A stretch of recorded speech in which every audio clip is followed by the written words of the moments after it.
KPK کی گنڈا پور کی، وہاں سے پھر فارغ کر دیا. پہلے بھی فارغ کیا گیا تھا، آپ کو پتہ ہے. پھر انہی خاتون اول، سابق خاتون اول کے کہنے پہ ان کو دوبارہ رکھا گیا تھا. اب پھر ان کو ایک فارغ کر دیا گیا ہے. کیوں؟ کہ KPK میں 2 واضح گروپ بن گئے ہیں، ایک ہے بشرا بی بی کا اور ایک ہے گنڈا پور کا.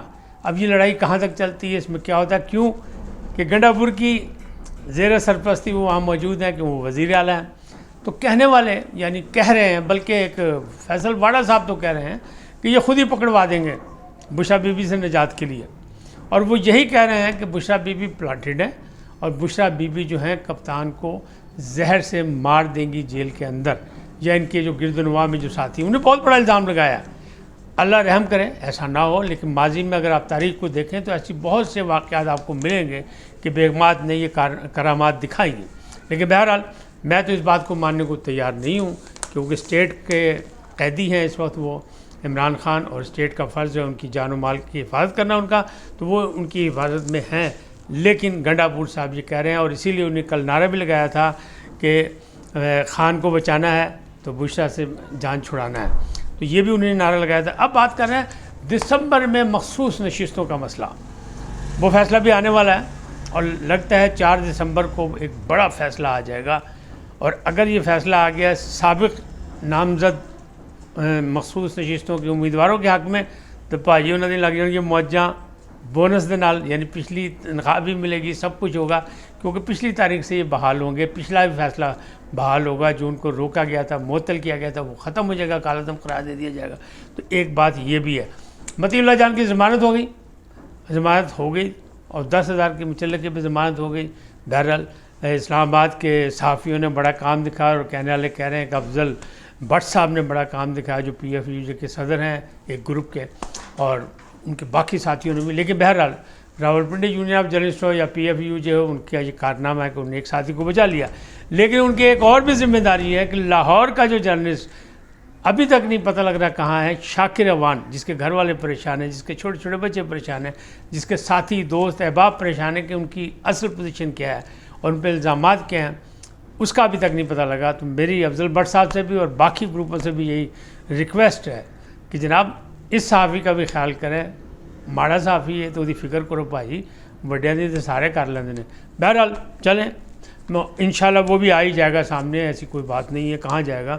اب اگلی بات جو میں کروں وہ تھا کہ لاشوں کی بات جو کر رہا تھا، وہ لاشوں میں نے آپ کو بتا دی کہ بہت لوگوں نے کہا ہزاروں یہ وہ، لیکن حقیقت یہ ہے کہ 6,000 تقریباً لوگوں کو پکڑا گیا تھا، جو سرکاری عدد و شمار ہے، بلکہ جو عدالت نے پیش کیا وہ 4,000 سے زیادہ ہیں، جن پہ مقدمات بنائے گئے باقی.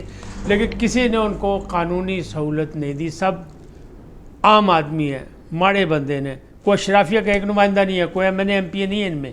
تو اب آپ خود سوچیں ان کے پیچھے کون جائے گا، کون نہیں جائے گا؟ کوئی بھی نہیں جائے گا. یہ بیچارے وہی ہیں جو وفادار تھے عمران خان کے، جو وفادار تھے PTI کے، جو حقیقی آزادی چاہتے ہیں پاکستان میں، ان کے موقف کے مطابق، ان کے بیانیے کے مطابق.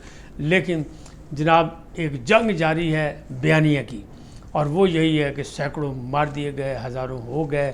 کل بھی میں نے کہا تھا، آج بھی میں نے کہا کہ جناب کوئی اپنا ثبوت پیش کرنے کو تیار نہیں ہے. اور میں نے ایک معمولی سا واقعہ بھی بتایا تھا، واقعہ تو بڑا اہم تھا، لیکن معمولی واردات بتایا کہ جہاں ایک مارا گیا تھا وہاں تو خون دھو دیا گیا تھا اسی راولپنڈی میں. تو یہاں کیا سڑکیں دھلوائی گئیں، کیا ہوا کیا نہیں ہوا، کسی کے پاس کوئی ثبوت نہیں. کیونکہ آج کل تو ہر ایک کے پاس کیمرہ ہے، موبائل ہر ایک کے پاس، اور جس کے پاس موبائل ہے وہ تو جناب خود ہی بہت بڑا صحافی ہے، بہت بڑا رپورٹر ہے. تو اچھا نہ بھی ہو تو پارٹی کا اگر وفادار ہے تو اسے کہیں نہ کہیں سے تو شیئر کر دینی چاہیے کہ یا تو کوئی لاشاں پہ ہی ہیں، یا تو کوئی رات دن جی سڑکیں توتیاں جا رہی ہیں. تو ایسا کوئی واقعہ نظر نہیں آ رہا. لیکن بیانیہ ہے اور بیانیہ سے وہ کھیل رہے ہیں. PTI کا تو بیانیہ آ گیا 12 پہ ختم ہو گیا، اب اس سے آگے آپ نہیں جا سکتے. دونوں طرف وقاص اکرم صاحب کے لیڈران بیٹھے ہوئے تھے، ان کی موجودگی میں انہوں نے کہا ہے یہ تو بات ہوگی معاملہ سیدھا. لیکن عام آدمی یہ ماننے کو تیار نہیں. عام آدمی یہ کہتا سیدھی گولیاں ماری گئیں جناب، لاشوں پہ لاشیں گرا دی گئی، جنرل ڈائر کی کہانی دہرائی گئی، جس میں حقیقت کچھ نہیں ہے، نہ کسی کے پاس ثبوت ہے. اگر ثبوت ہے تو آنے چاہیے اور سب کے سامنے آنے چاہیے. گولی چلائی گئی، ظلم ہوا، زیادتی ہوئی، لیکن جو ادھر سے آنسو گیس پھینکے گئے یعنی مظاہرین کی طرف سے، تو ان کے پاس وہی کہاں سے سہولت حاصل ہوئی؟ تو وہ سرکاری سہولت تھی پی ٹی آئی کی گورنمنٹ کی، تو وہ بھی غلط تھا، وہ بھی ناجائز تھا، غیر قانونی تھا۔ اس حوالے سے دونوں جانب سے مطلب حدود کو یعنی پار کیا گیا۔ تو ایسے حدود پار کرنے سے ریاست نہیں چل سکتی، مطالبات نہیں مانے جا سکتے، اور اس میں جانی مالی سب نقصان ہوا۔ حکومت نے اندازہ لگایا کہ 33 کروڑ روپیہ 2 دن میں خرچ ہوا ان کا، گولہ باری، یہ جو آنسو گیس تھی اور جو باقی تھی ربڑ کی گولیاں اور یہ وہ، انہوں نے یہ بتایا۔ دسو ہے گورنمنٹ خزانے سے خرچ ہوا، کون ذمہ دار ہے؟